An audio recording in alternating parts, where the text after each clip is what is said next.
We have a strong Shield Maiden deck for this week's Gizmo rotation, and the deck is the Shield Maiden, the Pecker, the Dark Goblin, the Fisherman, the Wizard, and the Battle Healer. And as always, my friends, we've got a couple of replays so you can see this deck in action.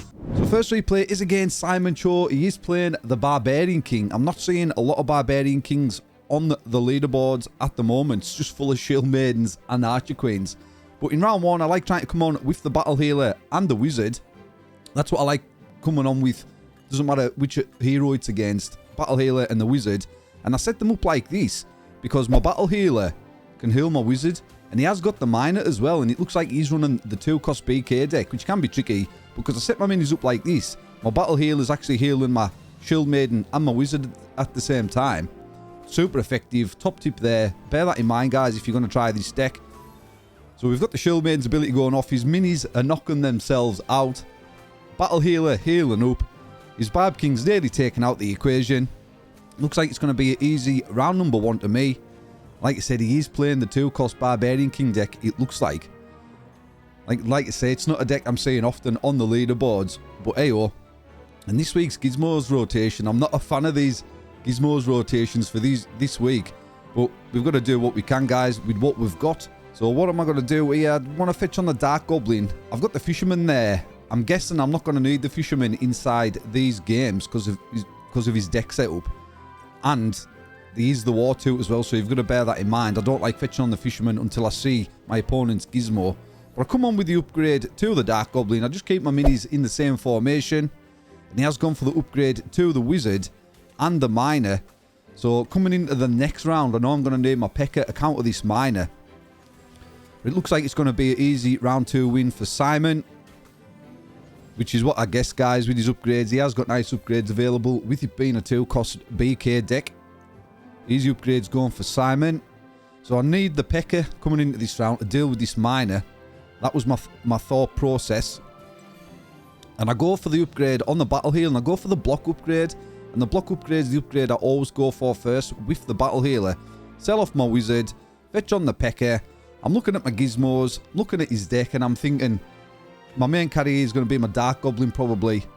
So I'm going to fetch on the Training Camp. Get some nice extra DPS on my Dark Goblin.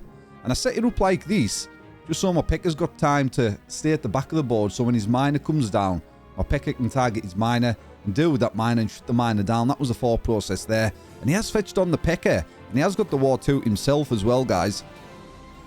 But there you go. My Pecker deals with his Miner. Shield Maiden's ability goes off, pulls his Pecker in towards my Shield Maiden. Battle Healer heals going off along with the block. Dark Goblin doing some nice work there. He has got the Wizard still at the back, but we've got the block upgrade going on the Battle Healer, which is super important. Shield Maiden's ability goes off. Looks like it's going to go to sudden death. He's got no chance of winning. I've more or less got a full health Battle Healer. Going to be a round number 3 win to myself, my friends. So we're playing for the game, going into this final round. I know his full deck. He's got the 2 costs with a Pecker. It was a strong deck back in the day, but inside this meta, it's not the strongest, guys. Not going to lie. So I'm going to go for a little switch. I want to try and get my Dark Goblin inside my Battle Healer's radius was the plan. Keep my Dark Goblin beside the Training Camp. I'm going to go for the upgrades to my Dark Goblin because I feel as though this is going to be the carry inside this deck for me. And we've got 3 elixirs left over, so I'm going to fetch on the little old Wizard in the final round. And again, keep my Pecker at the back of the board just to deal with his Miner. And we're going into the final round. He has upgraded his own Pecker. He's going for that massive damage output, but we get the heal off the Battle Healer with the block. That's enough to catch my Dark Goblin. My Dark Goblin doing work. My Pecker deals with his Miner, comes round, deals with my opponent's Pecker. Easy round number 4 win for us, guys. 3-1 with this Shield Maiden deck. GG's, well played.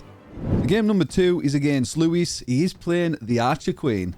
Like I say, guys, the leaderboards are full of Archer Queen players and Shield Maiden players, I'm finding. I'm not seeing a lot of Monks, especially because of the Gizmos. Got the Saint Mirror available.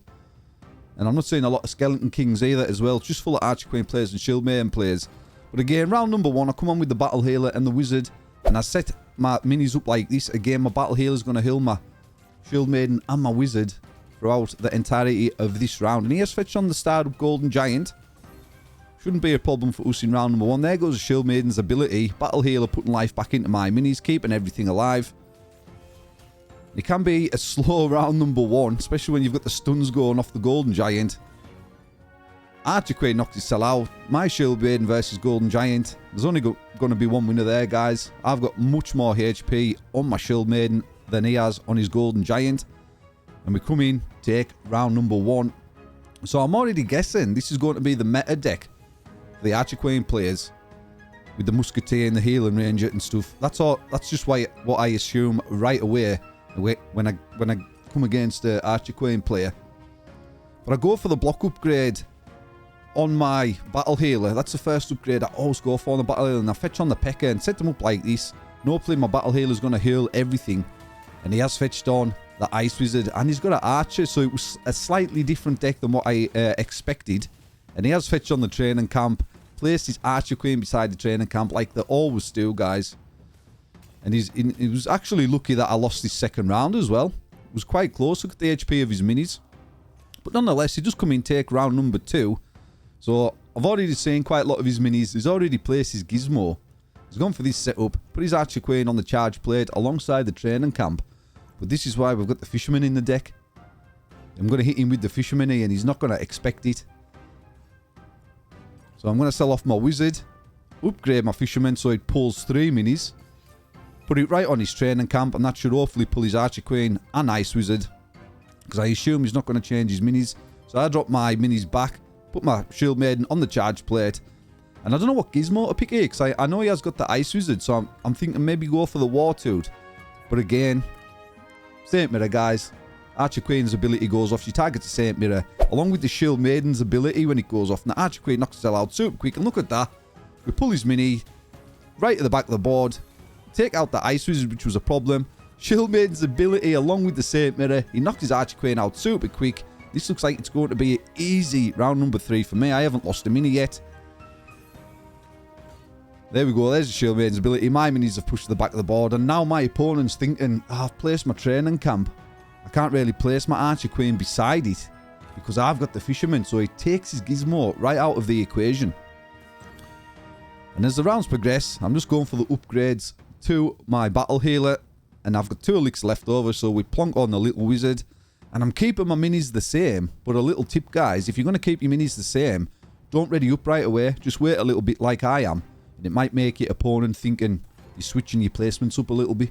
Just a little bit of mind games there. But just a little tip. And obviously, he has moved his minis because he knows I have got the Fisherman. Dark Goblin started up there, targeting my Saint Mirror. Nearly knocked his cell out already. Shield Maiden's ability goes off. Dark Goblin targets my Shield Maiden, knocks his cell out. But my P.E.K.K.A. and Battle Healer and Shield Maiden, everything's being healed up. Massive damage output from the P.E.K.K.A. Shield Maiden's ability goes off.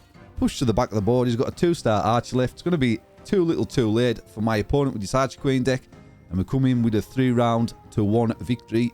GG's, Lewis. So there's just a little video on this Shield Maiden deck I'm enjoying with this week's Gizmos rotation. If you did like this video, consider dropping me a like down below. If you want to see more Clash Mini content like this, feel free to subscribe. I'll catch you guys in the next video.